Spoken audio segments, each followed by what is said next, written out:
መኪና አክሲደንት ምላሳችን ላይ ነርቭ አለ አይደለ? አሁን አንተ ምላስህ እኮ ነው ቃላቶችን እንትን አድርጎ ወደ ውጭ የሚያወጣል። አሁን እኔ ደግሞ ምላሴ እንዳለ ሙሉ ለሙሉ ተቆርጦ ነበር። ራሱ በቀለ። እግዚአብሔር በቅሎ ነው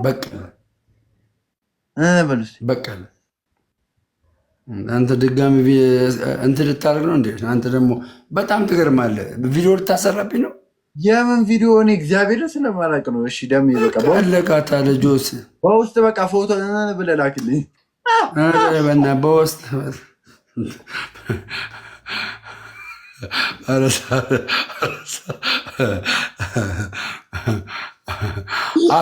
ስሙ እናንተ ግን ዛሬ አንዱ እኔ ለማፍሸቅ አንበሳ አልወረወረም። ሙለታ በህይወቱ አንበሳ አይቶ አያውቅም። አንበሳ አገኘ ዛሬ። ጋይስ አንበሳ አላገኘም። ሁላችን እንደዚህ እንዳለ አንበሳው ማጋ ነው፣ ሙለታ ጋ ነው። ሙለታ መልክ ሰራች ዛሬ አንበሳ ሸከለ። አባቴ እኔ ነበርኩ እየመራሁ የነበርኩት። የህይወት ነገሮች ማውራት ፈልጋ እኔ ደሜ ታውቃለህ፣ እንደምወድ ታውቃለህ። ደሜ ያረዳ ልጅ ነህ። ና ደሜ ምንድን ነው ያልከው? ጸግሽ አሸቀልኳቸው። ሲሳይማ ሸቀለ። አረ ሲሳይ ማሽቃበጥ በኢየሱስ ስም። ሲሳይ እንኳን ሸቀለ እኮ ወይ አባቴ። አረ አንድ ጌም እንጫወት፣ አንድ ጌም እንጫወት። እየተጮትን እናውራ፣ እየተጮትን እናውራ። በቃ እናውራ፣ በቃ እናውራ። ፑሽ አድርጉ። እሺ በቃ ፑሽ አድርጉ። የሚገባኝን ነገር ስጡኝ። በቃ የሚገባውን ለደሜ ስጡት። አሁን እኔ እናንተ እናውራ እንደ ቁም ነገር ሲሪየስ ቶክ። ደምዬ መጠጥ ኃጢአት ነው ብለህ ታስባለህ? ያው ገላትያ 5 ላይ የስጋ ስራ የተገለጠ ነው ይላል። የስጋ ስራ የተገለጠ ነው ይላል። ስለዚህ አንድ ሰው ከጠጣ የስጋው ስራ ነው የተገለጠው። የስጋ ስራ ከተገለጠ ደግሞ ስጋ ከምን ጋር ነው ህብረት የሚያደርገው? ከኃጢአት ጋር ነው ህብረት የሚያደርገው። የመንፈስ ፍሬ አይደለም። ከዛ የተነሳ ነው እንደዛ የሚባለው። ገባ? እንደዛ የሚባለው ከዛ የተነሳ ነው። ሁለት ደግሞ አንተ ልጨርስልህ፣ አንተ የሕያው እግዚአብሔር ማደሪያ ሆነ ቤተ መቅደስ ሆነ ማለት ነው። ገባ? በቤተ መቅደስ ውስጥ እርኩስ ነገር መጠቀም የለብህም። ለቤዛ ቀን የታተማችሁበትን ይላል መጽሐፍ ቅዱስ። ለቤዛ ቀን የታተማችሁበትን ቅዱሱን የእግዚአብሔርን መጽሐፍ አታሳዝኑት ይላል። ገባህ? አታሳዝኑት የሚል ቃል አለ። ያ የሚያዝነው በምንድን ነው? በውስጥ በሚገባ ነው። አንድ ሁለት ከውስጥም በሚወጣ ነው። ገባህ? ከውስጥም በሚወጣ በውስጥም በሚገባ ነገር መንፈስ ቅዱስን አለማሳዘን ነው። ቀጣይ እሺ ደምዬ ቴንኪው። አሁን ያልከው ተረድቻለሁ። እኔ ዛሬ አንድ ቢራ ብቻ ብጠጣ ደምዬ አንድ ቢራ ብቻ ብጠጣ ዛሬ አልሰከርኩም፣ ምንም አላልኩም፣ ምንም ለኃጢአት ጎስብል አደባባይ ላይ ብቻ ቃል የገባውን ትፈጽምልኛለህ አፈጽምልኝም? ይህም ብቻ ንገረኝ። አደባባይ ላይ ቃል የገባውን ትፈጽምልኛለህ አፈጽምልኝም? አደባባይ ላይ ቃል የገባውን በቃ አልፈጽምልህም በለኝ ከፈለክም ማለት ነው። እፈጽምልሃለሁ በለኝ ግን ቃል የገባው አለ አደባባይ ላይ እሱን ትፈጽምልኛለህ አፈጽምልኝም? ጻፍልኝ።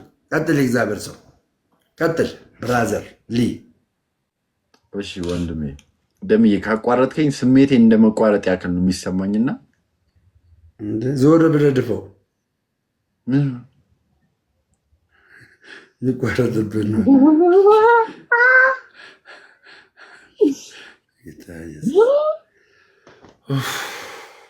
እንዴ አንተ 16 ሰው እኮ ነው ያስተናገርኩት። ጌታን በጌታ በኢየሱስ ስም ኦርቶዶክሳውያን እንደኔ ያስተናግዱ። እውነቴን ነው የምላችሁ፣ የእውነት እንዴ በጣም ነው ያመመኝ። በኢየሱስ ስም ጂሰስ ክራይስት። ደሜ ወደ ቁም ነገሩ ስንመጣ አንድ ቢራ አርጌ ሆዴን ብትን እንዲያደርግልኝ ብዬ አንድ ቢራ ብጠጣ ኃጢአት ነው ደምዬ? ከዛ በቃ ምንም ኃጢአትም አልሰራው ምንም አላልኩም። ከአንዷን ቢራ ሆዴ ጥግብ አልኩና ቁርጥ በለው። ለምሳሌ ኤግዛምፕል ነው። ሆዴን ብትን እንዲያደርግ ዝም ብዬ አንድ ብርጭቆ ድራ ብላት ደምዬ እንደው ኃጢአት ሊሆንብኝ ይችላል? የኔ ጌታ ምንድነው መጽሐፍ ቅዱስ የሚለውን የምመልስልህ? በመጽሐፍ ቅዱሳዊ መልስ ነው። እንደዛ በዛ መልስ ያንተን አመለካከት ባረጋት መጽሐፍ ቅዱስ ሲናገር ማለት ነው ምኞት ኃጢአትን ትጸንሳለች፣ ኃጢአት ደግሞ ሞትን ታስከትላለች ይላል። ገባ? ታስከትላለች ይላል። አንተ አንዱን ቢራ መጠጣት ሳይሆን ምኞት ራሱ ወደ ኃጢአት ይመራል። ከዛ የተነሳ ነው እንጂ ካልመረኝ ኃጢአት አይደለም። አየህ፣ አሁን አንተ ምኞት ወደ ምን መራ? ወደ ኃጢአት መራ። የኃጢአት ውጤት ደግሞ ምንድን ነው? አንድም ጠጣ፣ አራትም ጠጣ፣ 10ም ጠጣ። ይሄ ምኞት ወደ ኃጢአት የሚወስደውን ነገር እግዚአብሔር የማይፈቅደውን ነገር ነው። ለምን ለስላሳ አልተመኘ እንዴ? ለስላሳ ሆድ አይበትንም። አልኮል እኮ ላይክ አሁን ለምሳሌ ቢራ ውስጥ አለ፣ ለስላሳ ሆድ አይበትንም። እኔ አሁን ፔንቴ ነኝ። ገባ? ጥሬ ስጋ ደብን አድርጌ ነው የምበለው። ብልት ሰው ሁሉ ያገኛል። ብልት በጣም ጥግብ እላለሁ። ነገር አለ አምቧና ስፕራይት ሳደርገው በተን ይላል አባቴ። እንትን ነው አመለካከት ነው፣ ውስጥ ነው፣ አእምሮ ነው። አሁን ዋናው ሪዛልቱ ነው እንጂ ኃጢአት ሊሆን የሚችለው ያቺን አንድ ቢራ መጠጣት ኃጢአት አይደለም። ራይት ቴንክ ዩ ጋድ ብለስ ምኞቱ አየህ፣ የመጀመሪያ ምኞቱ ወደ ምን ይመራል? ወደ ኃጢአት ይመራል። ከዛስ ኃጢአት ደግሞ ምን ያስከትልባል? ሞት ያስከትልባል። ለምሳሌ ለምሳሌ አሁን ጫት አላለም። ጫት አንድ ቀንበት ጫት መውሰድና አንድ ቀንበት አያመረቅንም። አንድ ቀንበት አለ እሱ አያመረቅንም። በቃ እኔ ልንገርህ፣ ጫት አሁን ዙርባ ይባላል። ይሄኛው ዙርባ ይባላል። እኛ አድቆን የወጣ ነው። ከዛ ይሄኛው ዙርባ ይባላል። ዙርባ ይባላል። ቀንበጥ የሚባለው አሁን ከዙርባ ጫት ውስጥ አንድ ቅጠል ተስብና ከላይ ያለችው የመጀመሪያው ከላይ ያለችው አልቻለም። ከላይ ያለችው ስሷ እሷ ቀንበጥ ትባላለች። አየህ፣ ያንን ጫት መሳብ በራሱ ምኞት ነው። ለምን? ያ ምኞት ነገ ምን ይወልዳል? ኃጢአትን ይወልዳል።